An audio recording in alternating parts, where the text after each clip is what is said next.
All right, welcome to The Explainer. Today we're going to tackle one of philosophy's most famous and, let's be honest, kind of intimidating ideas. It's a big one that makes you question the very value of how we live our lives every single day. So it all comes from this absolute bombshell of a quote declared by the ancient Greek philosopher Socrates at his own trial, of all places. He was essentially arguing that a life lived without any deep self-reflection, without questioning things, is a life that doesn't really have any true value. But, is that really true? Because if you take that literally, things get really harsh, really fast. It kind of suggests that a lot of lives we'd all agree are noble and good are, well, worthless. So let's dig into that. Okay, so to really get our heads around the problem here, let's do what philosophers do best and use a little thought experiment. I want you to imagine a woman named Mary. She's just out of college, full of ideals, and instead of chasing a big salary, she decides to dedicate her entire life to a cause she believes in with her whole heart. And what she's doing is, well, it's incredibly important. She moves to Moldova and literally spends her days going door to door, warning young women about traffickers who try to lure them away with phony promises of a better life.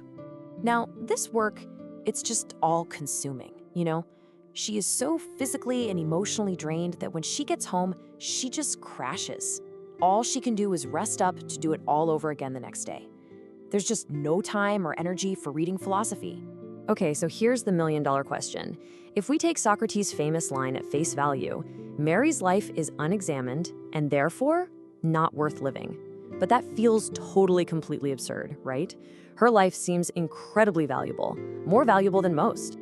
And this is where a philosopher named Richard Kraut comes in with a really important tweak. He suggests that if you look at the original Greek, the phrase is less of a harsh judgment, like your life is worthless, and more of a strong recommendation. Think of it as a life not to be lived without examination. So get this, the whole point isn't that Mary's life is worthless. No way. It's more like Socrates was saying that a life without that self-reflection is, well, it's missing something. It's a crucial ingredient for reaching its full potential. Her life is good, for sure, but it could be even deeper.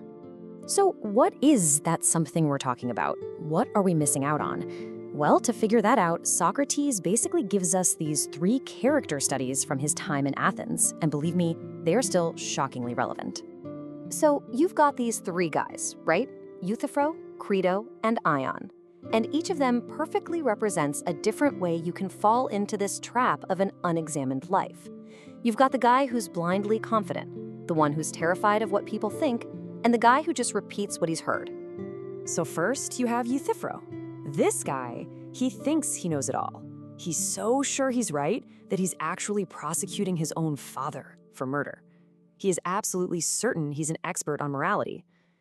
But with just a few simple questions, Socrates shows him his confidence is built on, well, nothing. He's missing any real self-knowledge. Then you've got Crito, Socrates' friend. He's begging Socrates to escape his execution. But why?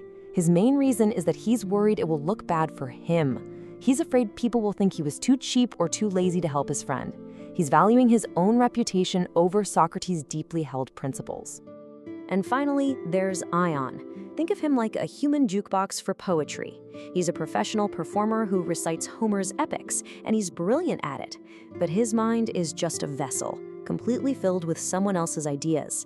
He's never actually stopped to cultivate his own intellect or have an original thought. Okay, so Euthyphro, Crito, and Ion. They're like walking, talking warning signs for the pitfalls of an unexamined life. So if that's the problem, what's the solution? What's the tool we can use to avoid these traps? Well, that brings us to the actual method Socrates created. It's what we now call the Socratic method. And the genius of it is that Socrates isn't there to give you the answers. Nope. It's a whole process of asking questions, the right questions, to help you challenge your own assumptions, expose contradictions, and ultimately figure out the truth for yourself. And you can see this in action at his own trial. It's brilliant. He doesn't stand up and yell, "I'm innocent." Instead, he just calmly questions his accuser, Miletus. He asks, do people choose to be harmed? No. Well, if I corrupt the youth, don't I risk them harming me in return? Yes. So why on earth would I deliberately corrupt them if no one wants to be harmed? And just like that, the accusation falls apart. You know, Socrates had a pretty interesting view of his own job. He didn't just see himself as a teacher. He called himself the gadfly of Athens. He pictured Athens like this big, strong, noble horse that was also kind of lazy and complacent. And he saw his job as being that annoying little fly that comes along and stings the horse, just to wake it up, to keep it from falling asleep intellectually and morally. And that, right there, is the big takeaway for you and me. We can take this whole method and turn it on ourselves. We can be our own gadfly, constantly stinging our own comfortable beliefs and lazy assumptions to force ourselves to think more clearly and live more consciously. And this whole problem, it's not just some ancient Greek thing. Fast forward a couple thousand years and you have the writer Oscar Wilde saying pretty much the same thing with this amazing quote. It's such a sharp way of saying how easy it is to just become an echo of everyone else. Which brings us to a really personal, maybe even uncomfortable question we have to ask ourselves. How many of our beliefs are truly our own? How much of what we think is just something we picked up from family or friends or our social media feed without ever really thinking it through? Look, at the end of the day, living an examined life isn't about just sitting around thinking about yourself constantly. It's about doing the hard work. It's about taking in all the ideas from the world around you, wrestling with them, and slowly building a set of beliefs that are genuinely, authentically yours. So, I want to leave you with a challenge, a question for you to take with you. What is one core belief you hold about work, money, relationships, anything that you've just accepted as true without ever really putting it on trial in your own mind? That's your starting point. That's where the examination begins.